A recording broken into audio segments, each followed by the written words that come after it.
Self made star ಹೀರೋಗಳ super story ಇದು. Godfathers ಇಲ್ಲದೆ ಟಾಲಿವುಡ್ಗೆ ಲಕ್ಕೆ ಇಟ್ಟು ಸ್ಟಾರ್ ಆದವರು ತೇಜ ಸಜ್ಜಾ, ಸಿದ್ದು ಜೊನ್ನಲಗಡ್ಡ, ಅಡವಿ ಶೇಷ್ ಸಖತ್, ಶೈನಿಂಗ್. ನಾನು ಹೀರೋ ಆಗಬೇಕು, ಥಿಯೇಟರ್ ಮುಂದೆ ತನ್ನದೊಂದು ಕಟೌಟ್ ಬೀಳ್ಬೇಕು, ನಂಗೆ ಅಂತ ಒಂದಿಷ್ಟು ಜನ ಅಭಿಮಾನಿಗಳು ಹುಟ್ಕೊಳ್ಬೇಕು, ಅವರೆಲ್ಲ ಸೇರಿ ತನ್ನ ಹೆಸರಲ್ಲಿ ಸಂಘ ಕಟ್ಟಬೇಕು, ತನಗೋಸ್ಕರ ಅವರೆಲ್ಲ ಜೈಕಾರ ಹಾಕಬೇಕು, ತನ್ನ ಸಿನಿಮಾ ರಿಲೀಸ್ ಆದಾಗ ಥಿಯೇಟರ್ ಮುಂದೆ ಹಬ್ಬ ಮಾಡಿ ಸಂಭ್ರಮಿಸಬೇಕು, ತನ್ನ ಸಿನಿಮಾ ಬ್ಲಾಕ್ ಬಸ್ಟರ್ ಹಿಟ್ ಆಗಬೇಕು, ಚಿತ್ರರಂಗದಲ್ಲಿ ತಾನು ಮಾಸ್ಟರ್ ಪೀಸ್ ಅಂತ ಗುರ್ತಿಸಿಕೊಳ್ಬೇಕು ಅನ್ನೋದು ಅದೆಷ್ಟೋ ಹ್ಯಾಂಡ್ಸಮ್ ಹುಡುಗರ ಕನಸು. ಆದ್ರೆ ಖಜಾನೆಯಲ್ಲಿ ಕೋಟಿ ಕೋಟಿ ದುಡ್ಡಿಲ್ಲ, ಕೈ ಹಿಡಿದು ನಡೆಸೋಕೆ ಗಾಡ್ ಫಾದರ್ಸ್ ಇಲ್ಲ ಅಂತ ಎಷ್ಟೋ ಜನ ಯುವಕರು ಹಿಂದೇಟು ಹಾಕ್ತಾರೆ. ಆದ್ರೆ ಕೆಲವರು ಮಾತ್ರ ಹಠಕ್ಕೆ ಬಿದ್ದು ಅಖಾಡಕ್ಕಿಳಿತಾರೆ.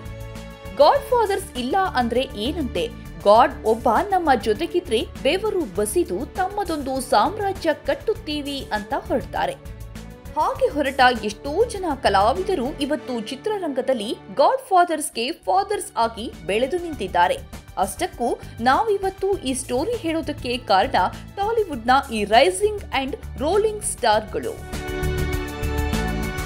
ಎಸ್, ಇವರೆಲ್ಲ ಟಾಲಿವುಡ್ನ self made heroes. Cinema background ಇಲ್ಲದೆ ಬಣ್ಣದ ಲೋಕಕ್ಕೆ ಕಾಲಿಟ್ಟ ಇವರುಗಳು ಗುರುತಿಸಿಕೊಂಡಿದ್ದು ಮಾತ್ರ ಸ್ವಯಂ ಪ್ರತಿಭೆಯಿಂದ. ಹೌದು, ಕೇವಲ ಟ್ಯಾಲೆಂಟ್ ಮತ್ತು ಹಾರ್ಡ್ ವರ್ಕ್ನಿಂದ ತೆಲುಗು ಚಿತ್ರರಂಗದಲ್ಲಿ ಈ ಎಲ್ಲಾ ಸ್ಟಾರ್ಸ್ಗಳು ತಮ್ಮದೇ ಆದ ಛಾಪು ಮೂಡಿಸುತ್ತಿದ್ದಾರೆ.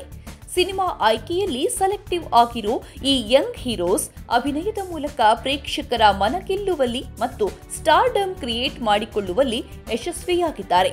ಮೊದಲಿಗೆ ತೇಜ ಸಜ್ಜಾ ಬಗ್ಗೆ ಹೇಳೋದಾದ್ರೆ, ಬಾಲನಟನಾಗಿ ಚಿತ್ರರಂಗಕ್ಕೆ ಬಂದವರು. ಆರಂಭದಲ್ಲಿ ಟಿ-ಟೌನ್ ಸ್ಟಾರ್ ಹೀರೋಗಳ ಚಿತ್ರಗಳಲ್ಲಿ ಸಪೋರ್ಟಿಂಗ್ ಕ್ಯಾರೆಕ್ಟರ್ ಪ್ಲೇ ಮಾಡಿದ ತೇಜ ಜಾಂಬಿ ರೆಡ್ಡಿ ಚಿತ್ರದ ಮೂಲಕ ಹೀರೋ ಆಗಿ ಇಂಟ್ರೊಡ್ಯೂಸ್ ಆದ್ರು. ಈಗ ಹನುಮಾನ್ ಸಿನಿಮಾದಿಂದ ಪ್ಯಾನ್ ಇಂಡಿಯಾ ತುಂಬೆಲ್ಲ ಪ್ರಖ್ಯಾತಿ ಪಡೆದಿದ್ದಾರೆ. ಸದ್ಯ ತೇಜಗೆ ಸಿಕ್ಕಾಪಟ್ಟೆ ಡಿಮ್ಯಾಂಡ್ ಕ್ರಿಯೇಟ್ ಆಗಿದ್ದು, ಹನುಮಾನ್ ಸೀಕ್ವೆಲ್ ಜೊತೆಗೆ ಪ್ಯಾನ್ ಇಂಡಿಯಾ ಮೆರಾಯ್ ಸಿನಿಮಾ ಒಪ್ಪಿಕೊಂಡಿದ್ದಾರೆ. ಈ ಮಧ್ಯೆ ಹಲವು ಡೈರೆಕ್ಟರ್ಸ್, ಪ್ರೊಡ್ಯೂಸರ್ಸ್ ತೇಜಗೆ ಸಿನಿಮಾ ಮಾಡೋದಕ್ಕೆ ಮುಗಿಬೀಳ್ತಿದ್ದಾರೆ. ಗಾಡ್ ಫಾದರ್ಸ್ ಇಲ್ಲದೆ ಸಿನಿಮಾ ಲೋಕಕ್ಕೆ ಎಂಟ್ರಿ ಕೊಟ್ಟು ಟಿ-ಟೌನ್ನಲ್ಲಿ ಸೆನ್ಸೇಷನ್ ಕ್ರಿಯೇಟ್ ಮಾಡಿರೋ ಯಂಗ್ ಹೀರೋಗಳ ಪೈಕಿ ಸಿದ್ದು ಜೊನ್ನಲಗಡ್ಡ ಕೂಡ ಒಬ್ರು. ಹೌದು, ರಾಮ್ ಚರಣ್ ತೇಜ, ನಾನಿ, ಅಕ್ಕಿನೇನಿ ನಾಗಚೈತನ್ಯ ಅವರ ಸಿನಿಮಾಗಳಲ್ಲಿ ಸಣ್ಣ ಪುಟ್ಟ ಪಾತ್ರ ನಿರ್ವಹಿಸುತ್ತಿದ್ದ ಸಿದ್ದು ಲೈಫ್ ಬಿಫೋರ್ ವೆಡ್ಡಿಂಗ್ ಚಿತ್ರದ ಮೂಲಕ ನಾಯಕನಾಗಿ ಬಣ್ಣ ಹಚ್ಚಿದ್ರು.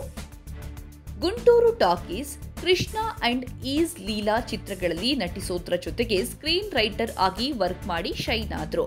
ಅನಂತರ ಕೊಂಚ ಗ್ಯಾಪ್ ತಗೊಂಡು ಕಮ್ ಬ್ಯಾಕ್ ಆದ ಸಿದ್ದು ಡಿಜೆ ಟಿಲ್ಲು ಮೂಲಕ ಸ್ಟಾರ್ ಬಾಯ್ ಸಿದ್ದು ಅಂತಲೇ ಫೇಮಸ್ ಆದ್ರು.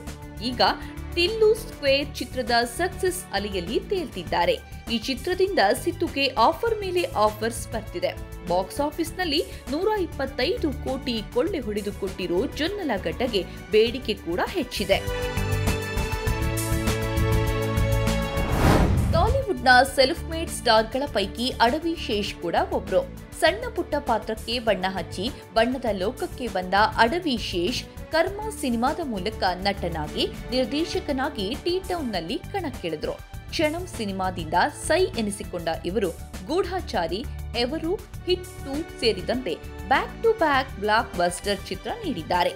ಮೇಜರ್ ಸಿನಿಮಾದಿಂದ ದಕ್ಷಿಣ ಭಾರತದ ತುಂಬೆಲ್ಲ ಪ್ರಖ್ಯಾತಿ ಪಡೆದಿರುವ ಅಡವಿ ಶೇಷ್ ಗೂಢಾಚಾರಿ ಸೀಕ್ವೆಲ್ನಲ್ಲಿ ಬ್ಯುಸಿಯಾಗಿದ್ದಾರೆ. ಇವರಂತೆ ನಿಖಿಲ್ ಸಿದ್ಧಾರ್ಥ್ ಕೂಡ ಹೀರೋ ಆಗಿ ಇಂಟ್ರೊಡ್ಯೂಸ್ ಆಗುವ ಮೊದಲು ಅನೇಕ ಸಿನಿಮಾಗಳಲ್ಲಿ ಚಿಕ್ಕ ಪುಟ್ಟ ಕ್ಯಾರೆಕ್ಟರ್ಗಳಿಗೆ ಬಣ್ಣ ಹಚ್ಚಿದ್ರು. ಅದ್ಯಾವಾಗ ಹ್ಯಾಪಿ ಡೇಸ್ಗೆ ಒನ್ ಆಫ್ ದಿ ಹೀರೋ ಆದ್ರೋ ಅಲ್ಲಿಂದ ನಿಖಿಲ್ ಕರಿಯರ್ ಚೇಂಜ್ ಆಯಿತು. ಈ ಚಿತ್ರದಿಂದ ಸಿಕ್ಕ ಬಿಗ್ ಬ್ರೇಕ್ನಿಂದಾಗಿ ನಿಖಿಲ್ ಟಿ-ಟೌನ್ನಲ್ಲಿ ನೆಲೆಯೂರಿದ್ರು. ಯುವತ, ಸ್ವಾಮಿ ರಾರ, ಕಾರ್ತಿಕೇಯ, ಸೂರ್ಯ ವರ್ಸಸ್ ಸೂರ್ಯ, ಕಾರ್ತಿಕೇಯ 2, ಸ್ಪೈ ಚಿತ್ರಗಳ ಮೂಲಕ ನಿಖಿಲ್ ಸೆನ್ಸೇಷನ್ ಕ್ರಿಯೇಟ್ ಮಾಡಿದ್ರು. ಇವರಷ್ಟೇ ಅಲ್ಲ, ಇನ್ನೂ ಅನೇಕ ಸೆಲ್ಫ್ ಮೇಡ್ ಹೀರೋಗಳು ಟಿ-ಟೌನ್ ಲೋಕವನ್ನ ನೆಕ್ಸ್ಟ್ ಲೆವೆಲ್ಗೆ ಕೊಂಡೊಯ್ತಿದ್ದಾರೆ. ಅವರುಗಳ ಪೈಕಿ ಯಂಗ್ ಆಕ್ಟರ್ಸ್ ವಿಶ್ವಕ್ ಸೇನ್, ನವೀನ್ ಪೋಲಿಶೆಟ್ಟಿ, ಶ್ರೀ ವಿಷ್ಣು ಲೀಡಿಂಗ್ನಲ್ಲಿದ್ದಾರೆ.